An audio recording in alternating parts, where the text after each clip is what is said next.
सभी बड़ों को नमस्कार। आज एक नई कथा सुनाने जा रहा हूँ। कहानी जब माँ लक्ष्मी दीपावली के दिन मेरे घर आई। रमा अपनी बीमार माँ और दो छोटे भाई बहन मुन्नी और पप्पू के साथ टूटे फूटे ईंटों के बने एक कमरे के घर में रहती थी जो उसके बाबा ने बनाया था। बाबा तो रहे नहीं, इसलिए परिवार की जिम्मेदारी उसी पर थी। रमा छोटी मोटी मजदूरी करके अपने परिवार का पेट पालती। कभी मजदूरी का काम मिलता और कभी नहीं। किसी तरह वो अपना परिवार चला रही थी, पर उसे मूर्तियां बनाने का बहुत शौक था। हर साल की तरह इस बार भी उसने लक्ष्मी माँ की बहुत सारी मूर्तियां बनाई। दीपावली बहुत नजदीक थी, उसे जल्दी जल्दी सभी मूर्तियों को पूरा करना था। तभी तो दीपावली से पहले वो उन मूर्तियों को बाजार में बेचने जा पाएगी। रमा ओ रमा, माँ की सुबह जब आंख खुली और रमा नहीं दिखी तो माँ ने आवाज लगाई। हाँ माँ आई। रमा की आवाज आई। अरे आज तू काम पर नहीं जाएगी क्या? माँ ने पूछा। नहीं माँ, आज कोई काम नहीं मिला, और फिर मुझे लक्ष्मी माँ की मूर्तियाँ भी तो पूरी करनी है। दिवाली में 4-5 दिन ही बचे हैं। कल से तो बाजार जाना होगा दिवाली तक, तभी तो मूर्तियां बिक पाएगी। रमा ने कहा। पता नहीं, माँ ने निराशा भरी आवाज में कहा। माँ तुम इतनी निराश मत हुआ करो। देखना माँ लक्ष्मी हम पर भी अपनी कृपा जरूर करेंगी। बस तुम भगवान से प्रार्थना करना कि इस बार सारी मूर्तियां बिक जाएं, ताकि हम भी दिवाली पर दिए जला सके। रमा मूर्तियां पूरी करने में लग गई। मूर्तियां बनाते समय अक्सर रमा माँ लक्ष्मी से बातें करती थी। माँ लक्ष्मी, दिवाली आ गई है। देखो माँ, इस बार तो तुम्हें जरूर आना होगा मेरे घर, पर तुम अगर आ गई तो मैं तुम्हें बिठाऊंगी कहाँ? चलो, बिठाने का बंदोबस्त तो कर लूंगी, पर खिलाऊंगी क्या? क्योंकि जब मुझे मजदूरी मिलती है तभी मैं कुछ खाने के लिए ला पाती हूँ। इसलिए जब भी तुम आओगी मुझे पहले ही बता देना, तभी तो तुम्हारे खाने पीने का इंतजाम कर पाऊंगी। ठीक कहा ना मैंने? हंसते हुए रमा फिर से अपने काम में व्यस्त हो जाती है। हर साल माँ से यही कहती है, आज तक तो लक्ष्मी माता ने कभी तेरी सुनी नहीं, तो अब क्या सुनेगी? माँ ने फिर निराशा भरे लहजे में कहा। माँ की बात सुनकर रमा जोर से हंस पड़ी। दूसरे दिन रमा सुबह जल्दी उठकर जल्दी जल्दी काम निपटाकर बाजार चली गई, परंतु कुछ खास बिक्री नहीं हुई। रमा कुछ निराश थी। जितने पैसे मिले उसमें उसने माँ की दवा और कुछ खाने का सामान ले लिया। माँ के पूछने पर उसने बताया, आज बाजार में ज्यादा भीड़ नहीं थी माँ, इसलिए बिक्री नहीं हुई, पर तू फिक्र मत कर, देखना इस बार सब मूर्तियाँ बिक जाएगी। वो माँ को निराश नहीं करना चाहती थी। उसने माँ से कह तो दिया था कि सब मूर्तियाँ बिक जाएगी, पर अगर ऐसा नहीं हुआ तो यह सोच वो खुद भी बहुत परेशान थी। अब रोज सुबह उठकर वो जल्दी बाजार जाती, पर उसे निराशा ही हाथ लगती। आज दिवाली थी। रोज की तरह रमा बाजार जाने लगी कि तभी माँ ने कहा, रमा आज तो तू पूरी कोशिश करना कि कुछ मूर्तियाँ बिक जाएं। दिवाली के दिन कम से कम दिए तो जला सके। माँ तुम निराश मत हो, सब ठीक होगा। लक्ष्मी माँ पर भरोसा रखो। इतना कहकर रमा बाजार चली गई। बाजार रमा के गांव से काफी दूर था। रमा पैदल ही वहां जाती थी। रमा ने रास्ते में देखा, एक बूढ़ी सी अम्मा एक पेड़ के किनारे बैठी कराह रही थी। रमा ने पास जाकर देखा, अम्मा के पैर में चोट लगी थी और खून भी निकल रहा था। रमा ने पूछा, अम्मा तुमको ये चोट कैसे लगी? कहते हुए उसने अपनी साड़ी के पल्ले को फाड़कर अम्मा के पैर में एक पट्टी बांध दी। अम्मा ने कराहते हुए कहा, अरे बिटिया, चलते चलते गिर गई और पैर में चोट लग गई। तुम्हारा घर कहाँ है? चलो मैं तुम्हें घर तक पहुँचा देती हूँ। रमा के कहते ही अम्मा ने तुरंत सर हिलाकर हामी भर दी। बस यही पास में ही है। अम्मा ने कहा। रमा ने अम्मा को सहारा देकर उठाया और सर पर मूर्तियों की टोकरी रखकर अम्मा के घर की ओर चल दी। रास्ते में अम्मा ने पूछा, बेटी तुम कहाँ जा रही हो? आज तो दिवाली है ना। मैं बाजार जा रही हूँ अम्मा, लक्ष्मी माँ की मूर्तियाँ बेचने। अगर कुछ मूर्तियाँ बिक गई और थोड़े पैसे मिल गए तो हम भी दिवाली मना लेंगे। रमा ने बहुत ही धीरे स्वर में कहा, तू चिंता मत कर बिटिया, देखना आज तेरी सब मूर्तियाँ बिक जाएगी। भगवान अच्छे लोगों के साथ अच्छा ही करता है। अम्मा ने कहा। रमा अम्मा से बातें करते करते बहुत दूर तक आ गई थी।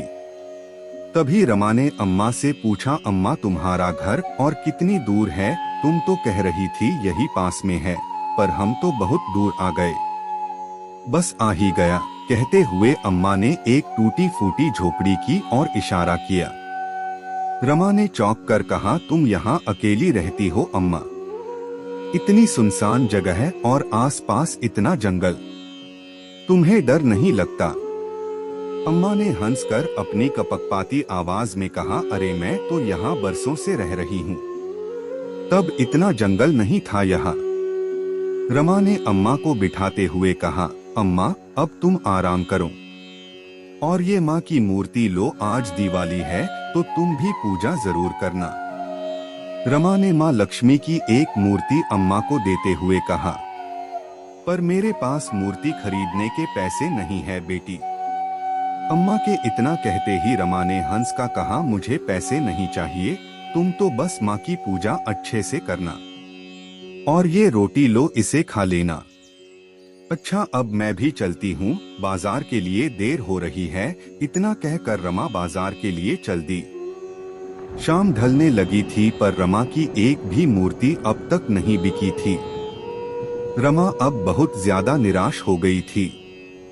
वो सोच रही थी अब तो पूजा का समय होने वाला है, थोड़ी देर में लोगों की भीड़ भी कम हो जाएगी और फिर थोड़ी देर में मुझे भी तो घर के लिए निकलना होगा, नहीं तो अंधेरा ज्यादा गहराने लगेगा। रमा सोच रही थी, मैं घर जाकर माँ, मुन्नी और पप्पू को क्या कहूंगी? वो लोग कितनी आस से मेरा इंतजार कर रहे होंगे।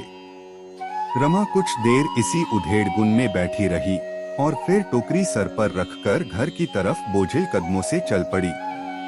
रास्ता बहुत सुनसान था और अंधेरा भी ज्यादा हो रहा था, इसलिए रमा ने अपने कदमों की रफ्तार बहुत तेज कर दी कि तभी उसके बगल से एक कार निकली जो थोड़ी आगे जाकर रुक गई। रमा गाड़ी को रुकता देख बहुत घबरा गई। उसने अपनी चाल और तेज कर ली। तेजी से चलते हुए वो गाड़ी से जैसे ही आगे निकली, उसे एक महिला का स्वर सुनाई दिया, अरे रुको। रमा थोड़ी ठिठक गई लेकिन फिर से चल पड़ी। तभी उसे महिला की फिर से आवाज आई, अरे बेटी रुको, तुम्हारी टोकरी में क्या है? इतना सुनते ही रमा रुक गई। उसने मुड़कर देखा, गाड़ी में एक महिला लाल साड़ी पहने सर ढाक कर बैठी थी। महिला ने फिर से पूछा, तुम्हारी टोकरी में क्या है? माँ लक्ष्मी की मूर्ति है, रमा ने कहा। तभी महिला ने एक मूर्ति दिखाकर कहा, इस तरह की मूर्ति है क्या? रमा मूर्ति देख चौंकी, यह मूर्ति आपके पास कहाँ से आई? तभी महिला ने कहा, मैंने एक अम्मा से खरीदी है, पर उनके पास एक ही मूर्ति थी, मुझे ज्यादा चाहिए। क्या तुम्हारे पास ऐसी मूर्ति और है? यह सुनते ही रमा ने खुश होकर कहा, हाँ हाँ मेरे पास ऐसी ही मूर्तियां हैं, ये देखिए मूर्ति दिखते हुए। आपको कितनी चाहिए? मुझे सारी मूर्तियां चाहिए, महिला ने कहा। सारी मूर्तियां? पर ये तो 100 मूर्तियां हैं, इतनी मूर्तियों का आप क्या करोगी? रमा ने महिला को हैरत से देखते हुए पूछा। मैंने कुछ मानता ली थी, इसलिए मुझे सारी मूर्तियां चाहिए। तो तुम सारी मूर्तियां दोगी न मुझे? महिला ने कहा। हाँ हाँ ले लीजिए, कहते हुए रमा ने टोकरी गाड़ी में रख दी। बदले में महिला ने रमा के हाथों में नोटों की गड्डी रख दी। इतने सारे पैसे देखकर रमा ने महिला से कहा, अरे मेम साहब, मेरी मूर्तियों के तो सिर्फ 200 रुपए ही होते हैं, आपने मुझे बहुत ज्यादा पैसे दे दिए हैं। कोई बात नहीं, ये तुम्हारी मेहनत के ही पैसे हैं, रख लो।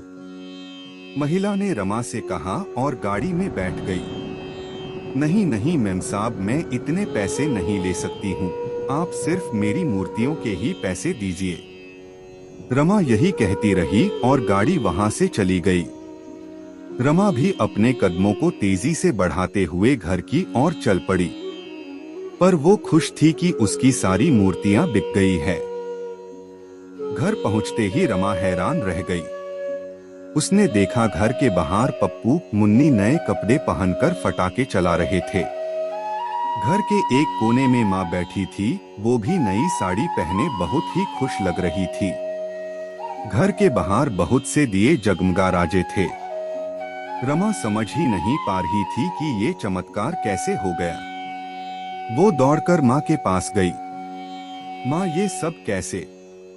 रमा की बात सुनकर माँ हंसते हुए बोली, हाँ बेटे, ये तो मुझे भी समझ नहीं आ रहा है। कुछ देर पहले एक बड़ी सी गाड़ी में एक लाल साड़ी पहने महिला आई थी। वो ही हम सब के लिए नए कपड़े और मिठाइयाँ पटाखे लाई और खुद अपने हाथों से ये सारे दिए लगा कर गई है। मैंने उनसे पूछा तो उन्होंने बताया कि उन्होंने कोई मानता ली थी जो पूरी हो गई है, इसलिए वो कुछ घरों में ये सब सामान बांट रही है।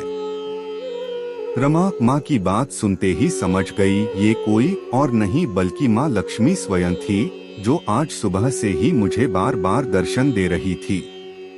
और फिर रमा ने माँ को सुबह से शाम तक की सारी घटनाएं सुनाई। माँ ने सारी बातें सुनकर कहा, रमा, तूने लक्ष्मी माँ पर सदैव अटूट विश्वास रखा और हमेशा उन्हें सच्चे मन से पुकारा, तभी तो माँ ने तेरी सुन ली और आज हमारे घर आकर हम सब पर अपनी कृपा बरसा कर गई।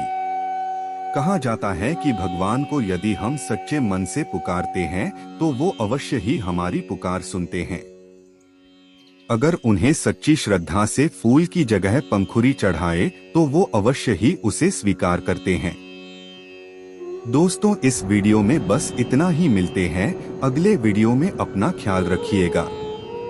उम्मीद है कि आपको यह कहानी पसंद आई होगी। आपका कोई भी सुझाव है तो मुझे कमेंट में कह सकते हैं। कृपा करके आप मेरे चैनल को सब्सक्राइब करें और मेरी वीडियो को लाइक करें, ताकि मुझे धार्मिक वीडियो बनाने का हौसला मिलता रहे और आप सबका प्यार भी मिलता रहे। कृपा मेरे चैनल को सब्सक्राइब करें।